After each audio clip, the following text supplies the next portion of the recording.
Yeah, the lesson here is that you should always keep your pecker in your pants around your coworkers. That's the one place. Work is the one place where your zipper needs to remain upright and in the locked position at all times. And Sharon Moore, the University of Michigan head football coach, found that one out the hard way this week. Oh, kids, we got some major drama brewing up there in Ann Arbor. And I'm sure you've heard the story, but I'm going to give you a slightly different perspective.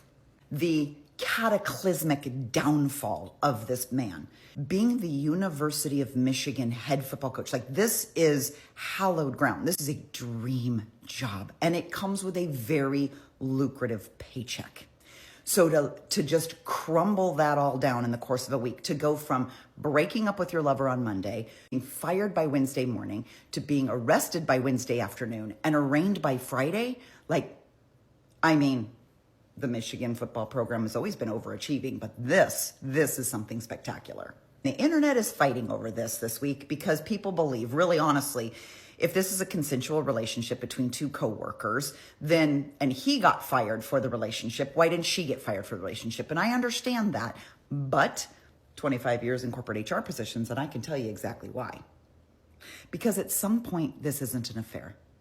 This is sexual harassment. And if you stick around for a minute, I'm going to explain why.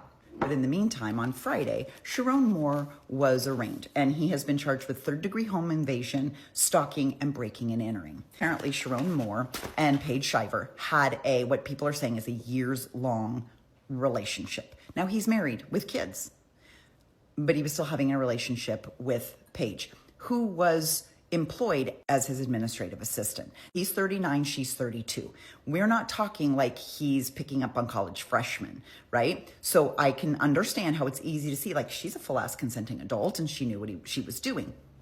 Maybe, yeah, there's a part of me that agrees with that. They break up on Monday. By Tuesday, she's talking to the university because they were doing an investigation into their relationship. And apparently, because they'd received tips, like these two are carrying on, these two are canoodling, and they were investigating it. And both of them had lied about the relationship. They tried to keep it quiet. But apparently, this was the worst kept secret in Ann Arbor because everybody fucking knew. So anyway, by Tuesday, she goes into the university and she's like, all right, yep, you caught us. By Wednesday morning, he's terminated for cause from his contract, and the reason is inappropriate relationship with a staff member. Now, Sharon Moore isn't somebody that likes to be broken up with. He's like, oh, no. So he's been broken up with and he's been fired. And apparently he goes to her house and he goes in without authorization and he grabs a butter knife or two, maybe, and some scissors, and threatens to unalive himself and quite possibly harm her in the meantime. There's 911 calls. Even his wife calls and says he might be considering self-harm. And so he's taken into custody Wednesday evening. There's the phone calls and the text messages and all the stuff he was doing between Monday and Wednesday that caused him to be arrested and charged. And I have seen more than my fair share of sexual harassment cases. And I know you're thinking, wait a minute, whoa, that took a wild turn. How did it go from two people in a relationship for a couple of years who seem to both be eager participants in this relationship to sexual harassment charges? Who decides? Well, let me tell you, Paige Shiver decides. This is one of the biggest problems with having relationships with people that you work with. If they were equal, if they were both equal and they worked in two different departments and they each had their own individual opportunities, promotion abilities, career paths, and their relationship didn't intersect with that, that would be fine. Believe me, a lot of people meet their spouses in the workplace. There's nothing wrong with that. But she worked for him.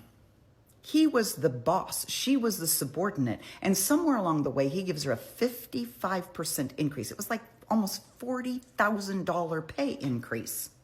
So if I'm investigating this relationship, the first thing I would go is, what's the timeline of the pay increase? Because is this a pay increase to keep her around? Is this a pay increase to keep her quiet? Is this a pay increase to keep her from breaking up with him? Or is this just in the middle of the happy part of their relationship and he's trying to press his boo? I don't know. But money changed hands, and it wasn't his money. It was the university's money. And the really sad part is, I got to tell you, there is no one under my purview that would give one of their employees a nearly $40,000 increase for doing the exact same job year over year that I wouldn't notice. That's your job when you're the budget owner someplace. That's a line item that you go, what the fuck? Who's giving away this kind of money? Because it's unheard of. And someone at the university should have picked up on it, and they didn't. Now, Paige can go from, yes, we were in a relationship. I entered into it consensually. We got along great. Everything was fine. But then he started to get a little weird. Then he started to get demanding. He threatened to fire me if I broke up with him. He gave me a raise to keep me around. This could very possibly be textbook quid pro quo, which is a violation of federal sexual harassment protections under Title VII of the Civil Rights Act of 1967. So Sherrone Moore not only got himself in some pretty deep legal problems by doing this, but the university, they were smart to immediately terminate him for cause. Good move, because a lot of places they'd be like, but he's our football coach. And, you know, you're innocent until proven guilty. And they put him on some paid administrative bullshit leave, like while we're investigating it. But they knew they were on the hook for this. She got $40,000 from the university and no one noticed or no one cared.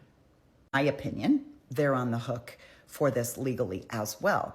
Paige may have walked into a consenting relationship with a married man. But I got to be honest with you, ladies, if she plays her cards right, she may never have to work again.